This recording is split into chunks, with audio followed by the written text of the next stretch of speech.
Hello friend, আমি ঝুমা। কেমন আছো তোমরা সবাই? আজ সকাল সকাল একটু বেরিয়ে পড়েছিলাম মার্কেটিং করার জন্য। তো কি মার্কেটিং করব সেটা তোমাদের কাছে সারপ্রাইজ থাক, ভিডিওতে দেখতে থাকো। কি সারপ্রাইজ গিফট সেটা সেটা আমার সাথে সাথে তোমাদের কাছেও একটা সারপ্রাইজ গিফটই।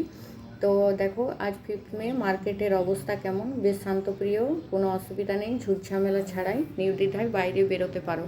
তো চলো, মার্কেটিং করার আগে একটু ফলের দোকানে চলে গেলাম ব্লুবেরি কেনার জন্য, যেটা আমার ছেলের খুব পছন্দের একটা ফল।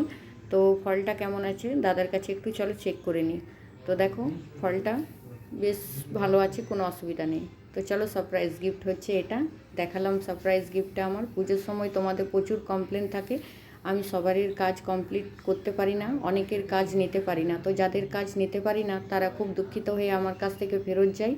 মণ্ডপেও আমার কাছে কমপ্লেন করে ওদের কাজ নিইনি বলে। তো বরাকরের এই দোকান থেকে দেখো, আমি এই মেশিনটা নিলাম। মেশিনটার মোটর সেট করাচ্ছি। সেট করতে করতেই কাকু আমাকে জিজ্ঞাসা করছে আমার নাম কি, বাড়ি কোথায়, কাজ কি করি। তো এনার কাছ থেকে এর আগেও আমি মেশিন কিনেছি, কিন্তু এই মুহূর্তে হয়তো ওনার আমাকে আর মনে নেই। তো থাকাটাও সম্ভব নয়। তো মেশিন কিনে বাড়ি ফিরছি এই ভেবে যে এবারে পুজো হয়তো সবারই মনের ইচ্ছে আমি রাখতে পারবো, সবাইকে খুশি করতে পারবো।